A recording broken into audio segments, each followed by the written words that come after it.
Hi everyone, আমি অচিন্ত রায়। তোমাদের নিশ্চয়ই মনে আছে আগের পর্বে আমরা প্রেজেন্ট টেন্স নিয়ে আলোচনা করেছি, যেখানে শব্দের মাধ্যমে বর্তমানের কর্মকাণ্ড ফুটে ওঠে। তবে আজকে কিন্তু আমরা একটু নস্টালজিক মোড় নেব। আজকে আমরা শিখব শব্দের মাধ্যমে কিভাবে অতীতকে প্রকাশ করতে হয়।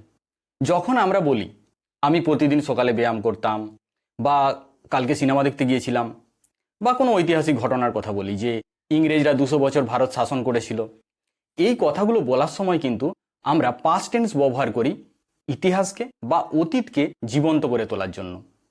আচ্ছা, সব অতীত ঘটনাই কি একই রকম? নিশ্চয়ই না। কিছু অতীত ঘটনা আছে যা এক পলকে ঘটে গিয়েছিল, কিছু আছে যা অনেকক্ষণ ধরে ঘটেছিল, আবার কিছু আছে যেগুলো অতীত অভ্যাস বোঝায়। এই এত ধরনের বৈচিত্র্যের জন্যই পাস্ট টেন্সকে 4টে ভাগে ভাগ করা হয়েছে: indefinite, continuous, perfect, perfect continuous. চলো তাহলে এক এক করে আলোচনা করে নিই। সবার প্রথমে আমরা আলোচনা করব পাস্ট ইনডিফিনাইট টেন্স নিয়ে। এর সেন্টেন্স স্ট্রাকচারটা যদি একটু লক্ষ্য করি তাহলে দেখব সেটা হলো সাবজেক্ট প্লাস মূল ভার্বের পাস্ট ফর্ম প্লাস অবজেক্ট বা কমপ্লিমেন্ট। একটা এক্সাম্পল দিই, she played football yesterday. She subject, played মূল ভার্বের past form, verb football object. এটাকে নেগেটিভ সেন্টেন্সে করলে হবে she did not play football yesterday. অর্থাৎ সেন্টেন্স প্যাটার্নটা হচ্ছে subject plus did not plus মূল ভার্ব প্লাস অবজেক্ট বা কমপ্লিমেন্ট। যেহেতু ডিড হয়েছে তাই মূল ভার্বের আর পাস্ট ফর্ম হলো না, মূল ভার্বটাই থেকে গেল। সেন্টেন্সে করলে কি হবে? Did see play football yesterday. অর্থাৎ সেন্টেন্স প্যাটার্নটা হলো ডিড প্লাস সাবজেক্ট প্লাস মূল ভার্ব প্লাস অবজেক্ট বা কমপ্লিমেন্ট। এবার এদের ইউজেজগুলো একটা একটা করে দেখে নিতে হবে। পাস্ট ইনডিফিনাইট টেন্স প্রধানত ব্যবহার করা হয় অতীতে ঘটে যাওয়া কোনো কাজ বোঝাতে, অর্থাৎ to describe an action completed at a specific time in the past. উদাহরণ দিয়ে বলি, I finished my homework yesterday. আমি গতকাল আমার বাড়ির কাজ সম্পন্ন করেছি। They visited the museum last week. তারা গত সপ্তাহে মিউজিয়ামে বেড়াতে গিয়েছিল। He scored the highest marks. সে সবচেয়ে বেশি নাম্বার পেয়েছে। The plane landed safely. প্লেনটা নিরাপদে অবতরণ করেছে। C স্যাং beautifully. সে খুব সুন্দরভাবে গান গেয়েছে। একটা ব্যাপার এই সেন্টেন্সগুলোর মধ্যে লক্ষ্য করো, এখানে প্রথম যেই দুটো সেন্টেন্স আছে সেই দুটো সেন্টেন্সের ক্ষেত্রে টাইম বা অ্যাডভার্ব অফ টাইম মেনশনড আছে। দ্বিতীয়গুলোতে বা পরের তিনটেতে অ্যাডভার্ব অফ টাইম কিন্তু মেনশন নেই, কখন এই কথাটা কিন্তু বলা নেই। তাহলে এটা আমাদেরকে মনে রাখতে হবে যে কখন হয়েছিল বা অ্যাডভার্ব অফ টাইম থাকতেও পারে, নাও পারে। কিন্তু যেমন প্রথম দুটো সেন্টেন্সে ইয়েস্টারডে লাস্ট উইক মেনশন রয়েছে, কবে ঘটেছিল, পরেরগুলোতে মেনশন নেই। নাম্বার 2, অতীত অভ্যাস বোঝাতেও পাস্ট ইনডিফিনাইট টেন্স ব্যবহার করা হয়, অর্থাৎ to describe past habitual actions. Habit বলতে কি বোঝায়? যেটা নির্দিষ্ট সময় অন্তর অন্তর ঘটে বা একটা ধারাবাহিকতা বজায় রেখে ঘটতে থাকে। যেমন কয়েকটা উদাহরণ দিয়ে বোঝাই। He always walk to school. সে সবসময় বিদ্যালয়ে হেঁটে যেত। They never missed the morning train. তারা কখনোই সকালের ট্রেনটা মিস করতো না, প্রত্যেকদিন ধরতো। অভ্যাসই বোঝাচ্ছে। I use to play football in the evening. আমি সন্ধ্যাবেলা ফুটবল খেলতাম। She use to read a book every night. সে প্রত্যেক দিন রাত্রে একটি বই পড়ত। এভরি সামার, প্রতি গ্রীষ্মে, we would visit our grandparents. আমরা আমাদের দাদুর বাড়িতে যেতাম, দাদু ঠাকুমার কাছে। এইগুলো সব কিন্তু একটা অভ্যাস বোঝাচ্ছে, যেটা চলতে থাকতো বা হতে থাকতো। এর মধ্যে একটা ব্যাপার লক্ষ্য করে দেখো, এখানে শেষের দিকের কয়েকটা সেন্টেন্সে ইউজ টু আর উড কথাটা ব্যবহার করা হয়েছে। মনে রাখতে হবে অতীত অভ্যাস বোঝাতে যেমন পাস্ট ইনডিফিনাইট টেন্স ব্যবহার করা হচ্ছে, অর্থাৎ মূল ভার্বের পাস্ট ফর্ম দিয়েও যেমন করা যায়, ইউজ টু এবং উড দিয়েও কিন্তু পাস্ট ইনডিফিনাইট টেন্স করা যায়। এবার আসি 3 নম্বর পয়েন্টে। কোনো ঐতিহাসিক ঘটনা বা গল্প বলার ক্ষেত্রে পাস্ট ইনডিফিনাইট টেন্স ব্যবহার করা হয়। যেমন ধরো, the soldiers fought bravely in the battle. সৈন্যরা সাহসের সাথে যুদ্ধে লড়াই করেছিল। The king declared a holiday after the victory. রাজা জয়লাভের পর একটা ছুটি ঘোষণা করেছিল। He discovered the island in 1492। 1492 সে দ্বীপটা আবিষ্কার করেছিল। They build the temple over 100 years ago. তারা মন্দিরটা নির্মাণ করেছিল 100 বছরেরও বেশি সময় আগে। She told a story that captivated everyone. সে একটা গল্প বলেছিল যেটা প্রত্যেককে আকর্ষিত করেছিল। এই সব ক্ষেত্রগুলোতেই ঐতিহাসিক ঘটনা বা আগের কোনো গল্পগাথা বলা হচ্ছে, সেই জন্য এইখানে পাস্ট ইনডিফিনাইট টেন্স ব্যবহার করা হয়েছে। পাস্ট ইনডিফিনাইট টেন্স পাস্ট কন্টিনিউয়াসের সাথেও ব্যবহার করা হয়। কীরকম বলো তো? ধরো কোনো কাজ অনেকক্ষণ ধরে চলছিল, সেই সময় কোনো একটা ঘটনা ঘটেছিল, যেটা চলছিল বেশি সময় ধরে সেটাই পাস্ট কন্টিনিউয়াস, আর যেটা সেই সময় ঘটেছিল সেটাই পাস্ট ইনডিফিনাইট। উদাহরণ দিয়ে বলি, I was cooking dinner when the phone rang. আমি যখন রাতের খাবার রান্না করছিলাম সেই সময় ফোনটা বেজেছিল। খাবার রান্না করা অনেকক্ষণ ধরে চলছিল, পাস্ট কন্টিনিউয়াস, সেই সময় ফোনটা বেজেছিল, সেটা past indefinite. She was reading a book when it started raining. সে যখন বইটা পড়ছিল তখন বৃষ্টি শুরু হলো। বইটা অনেকক্ষণ ধরে পড়ছিল, সেই সময় বৃষ্টি শুরু হয়েছে। They were playing cricket when we arrived. যখন তারা ক্রিকেট খেলছিল আমরা পৌঁছেছিলাম। The baby was sleeping when the lights went out. বাচ্চাটা ঘুমাচ্ছিল, অনেকক্ষণ ধরে ঘুমাচ্ছিল, ওটা বেশি সময় ধরে চলছিল ঘুমানোটা, সেই সময় কারেন্টটা চলে গেল বা লাইটটা অফ হলো। We were walking in the park when we meet an old friend. আমরা পার্কে হাঁটছিলাম, এটা অনেকক্ষণ ধরে হচ্ছে, ওই জন্য এটাতে পাস্ট কন্টিনিউয়াস হয়েছে। সেই সময় একজনের বা একটা বন্ধুর সাথে দেখা হয়েছিল, সেটাতে পাস্ট ইনডিফিনাইট হয়েছে। পাস্ট ইনডিফিনাইট টেন্স পাস্ট পারফেক্টের সাথেও ব্যবহার করা হয়।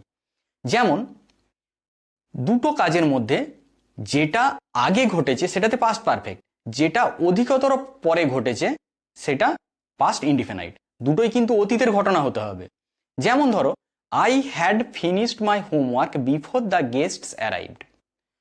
আমি আমার বাড়ির কাজটা করে ফেলেছিলাম অতিথিরা আসার আগে। তাহলে কারা আগে এসেছে? কাজটা আগে হয়েছে নাকি অতিথিরা আগে এসেছে? আগে কাজটা করে নিয়েছি, তারপরে অতিথিরা এসেছে। তাহলে আগে কাজটা করে নিয়েছি, এই ক্ষেত্রে পাস্ট পারফেক্ট হলো। এই যে হ্যাড ফিনিশড মাই হোমওয়ার্ক, তারপরে অতিথিরা এসেছে। দ্য গেস্টস অ্যারাইভড, অ্যারাইভের পাস্ট ফর্ম, মূল ভার্বের পাস্ট ফর্ম হয়েছে। একটা ব্যাপার এই প্রসঙ্গে বলে রাখি, পাস্ট পারফেক্ট টেন্সটা বিফোরের আগে আফটারের পরে বসে, আর পাস্ট ইনডিফিনাইটের ক্ষেত্রে ঠিক তার উল্টোটা হবে। তার মানে বিফোরের পরে হবে, আফটারের আগে হবে। এই প্রথম সেন্টেন্সটাতেই দেখো, I had finished my homework before the guests arrive. Before কথাটার আগে I had finished my homework, past perfect টেন্সটা হয়েছে, এবং পরে দ্য গেস্ট অ্যারাইভড কথাটা এসেছে। পরের সেন্টেন্সগুলোতেও এই ব্যাপারটা আমরা কিন্তু লক্ষ্য করতে পারবো। She had already left when we reached the station. Say already চলে গিয়েছিল আমরা স্টেশনে যখন পৌঁছালাম। সে আগে চলে গিয়েছিল, সেই জন্য হ্যাড লেফট হয়েছে, পাস্ট পারফেক্ট হয়েছে। তারপর আমরা পৌঁছেছিলাম, সেই জন্য উই রিচড পাস্ট ইনডিফিনাইট হয়েছে ওই ক্ষেত্রে। They had completed the project before the deadline. The train had departed before we got to the platform. আমরা প্ল্যাটফর্মে যাওয়ার পূর্বেই ট্রেনটা চলে গিয়েছিল। তাহলে ট্রেনটা আগে চলে গিয়েছিল, সেই জন্য হ্যাড ডিপার্টেড হয়েছে ওই ক্ষেত্রে। আর তারপরে আমরা স্টেশনে গিয়ে পৌঁছেছিলাম, সেখানে পাস্ট ইনডিফিনাইট হয়েছে, we got to the platform. He had locked the door before he went to sleep. সে দরজাটা বন্ধ করেছিল ঘুমাতে যাওয়ার আগে। আগে কোনটা হয়েছিল? দরজা বন্ধ করেছিল না ঘুমিয়েছিল? আগে দরজা বন্ধ করেছিল, তারপর ঘুমোতে গিয়েছিল। তাহলে যেটা অধিকতর পরে ঘটেছে সেটাতে পাস্ট ইনডিফিনাইট, অর্থাৎ হি ওয়েন্ট টু স্লিপ, সে ঘুমোতে গিয়েছিল। গোয়ের পাস্ট ফর্ম, মূল ভার্বের পাস্ট ফর্ম হয়েছে, সাবজেক্ট মূল ভার্বের পাস্ট ফর্ম, পাস্ট ইনডিফিনাইট টেন্সে। এখন আমরা পাস্ট কন্টিনিউয়াস টেন্স নিয়ে আলোচনা করব। এর সেন্টেন্স স্ট্রাকচারটা যদি দেখি তাহলে দেখব সাবজেক্ট প্লাস ওয়াজ বা ওয়ার প্লাস মূল ভার্বের সাথে আইএনজি প্লাস অবজেক্ট বা কমপ্লিমেন্ট। যেমন ধরো সি ওয়াজ রিডিং এ বুক, সে একটা বই পড়ছিল। সি সাবজেক্ট, তারপরে ওয়াজ বসেছে, রিড মূল ভার্বের সাথে আইএনজি যুক্ত হয়েছে, এ বুক অবজেক্ট। এখন প্রশ্ন হচ্ছে কোথায় ওয়াজ বসে আর কোথায় ওয়ার বসে। মনে রাখতে হবে ইউ বাদ দিয়ে সমস্ত সিঙ্গুলার সাবজেক্টের জন্য ওয়াজ, আর ওয়ার ওয়ার হচ্ছে সমস্ত প্লুরাল সাবজেক্টের পরে বসে। তবে ইউ সিঙ্গুলার হোক বা প্লুরাল হোক, অর্থাৎ তুমিই বোঝাক আর তোমরাই বোঝাক, ইউ এর পরে কিন্তু সবসময় ওয়ার বসবে। এবার সি ওয়াজ রিডিং এ বুক এই সাবজেক্ট মানে এই সেন্টেন্সটাকে নেগেটিভে করলে কি হবে? C was not reading a বুক। অর্থাৎ সেন্টেন্স প্যাটার্নটা হচ্ছে সাবজেক্ট প্লাস ওয়াজ বা ওয়ার প্লাস নট প্লাস ভার্বের সাথে আইএনজি, আই মিন মূল ভার্বের শেষে আইএনজি প্লাস অবজেক্ট বা কমপ্লিমেন্ট। আর এটা ইন্টারোগেটিভে করলে কি হবে? ওয়াজ বা ওয়ারটাকে প্রথমে নিয়ে আসতে হবে। তাহলে ওয়াজ সি রিডিং এ বুক, সে কি ছিল? এবার এদের ইউজেজ গুলো দেখে নেওয়া যাক। পাস্ট কন্টিনিউয়াস টেন্স প্রধানত ব্যবহার করা হয় অতীতকালে কোনো কাজ কিছু সময় ধরে চলছিল এরূপ বোঝানোর জন্য। কয়েকটা উদাহরণ দিয়ে দেখি। আই ওয়াজ ওয়াচিং টিভি, আমি টিভি দেখছিলাম। আই সাবজেক্ট, ওয়াজ ওয়াচিং, ওয়াজ বসেছে এবং ওয়াচের সাথে আইএনজি যোগ হয়েছে, TV. He was reading a book, C was cooking dinner, the baby was crying loudly. প্রত্যেকটা সেন্টেন্স দেখো কিছু সময় ধরে কোনো কাজ চলছে এই রূপ বোঝাচ্ছিল, সেই জন্য এই সমস্ত সেন্টেন্সগুলোতে পাস্ট কন্টিনিউয়াস টেন্স ব্যবহার করা হয়েছে। অতীতকালে দুটো কাজ বা দুটোর বেশি কাজ একসাথে চলছিল এরূপ বোঝালে পাস্ট কন্টিনিউয়াস টেন্স হয়। যেমন একটা উদাহরণ দিয়ে বলি, we were singing while they were clapping, আমরা গান গাইছিলাম যখন তারা হাততালি দিচ্ছিল। আরেকটা যদি বলি, I was reading a book while C was painting, আমি একটা বই পড়ছিলাম যখন সে ছবি আঁকছিল। আরও বলতে পারি, she was cleaning the house while her sister was preparing lunch, সে বাড়িটা পরিষ্কার করছিল যখন তার বোন লাঞ্চ প্রিপেয়ার করছিল। এই সব সেন্টেন্সগুলোতেই দুটো কাজ একই সাথে ঘটছিল বা চলছিল, সেই জন্য এখানে পাস্ট কন্টিনিউয়াস টেন্স ব্যবহার করা হয়েছে। Past continuous tense is also used to describe an action in progress that was interrupted by another action. Past indefinite বলার সময় এটা কিন্তু বলেছি যে পাস্ট কন্টিনিউয়াসের সাথে পাস্ট ইনডিফিনাইট হয়, সেটাই একটু অন্যভাবে বলা হচ্ছে বা একই কথা বলছি যে কোনো কাজ অতীতকালে চলছিল, সেই সময় অন্য কোনো একটা ঘটনা ঘটেছিল যেটা সেটাকে বাধা দিয়েছিল বা সেই সময় ঘটেছিল। এই ক্ষেত্রে পাস্ট কন্টিনিউয়াস টেন্স যেটা অধিক সময় ধরে চলছিল সেটার জন্য ব্যবহার করা হয়। যেমন I was writing a letter when the phone rang, আমি একটা চিঠি লিখছিলাম যখন ফোনটা বেজেছিল। তাহলে চিঠি লেখাটা অনেকক্ষণ ধরে ঘটছিল, সেই জন্য সেই ক্ষেত্রে চিঠি লেখাটার ক্ষেত্রে পাস্ট কন্টিনিউয়াস টেন্স ব্যবহার করা হয়েছে। She was sleeping when the alarm went off, she was sleeping, সে ঘুমাচ্ছিল, এইটা অধিক সময় ধরে ঘটেছিল, সেই জন্য এইটার ক্ষেত্রে পাস্ট কন্টিনিউয়াস হয়েছে।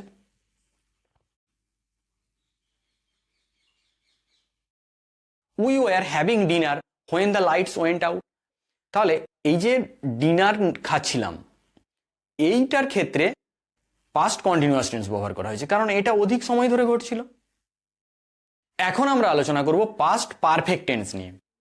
এর সেন্টেন্স প্যাটার্নটা যদি দেখি তাহলে দেখব সাবজেক্ট প্লাস হ্যাড প্লাস ভার্বের past participle form plus object বা কমপ্লিমেন্ট।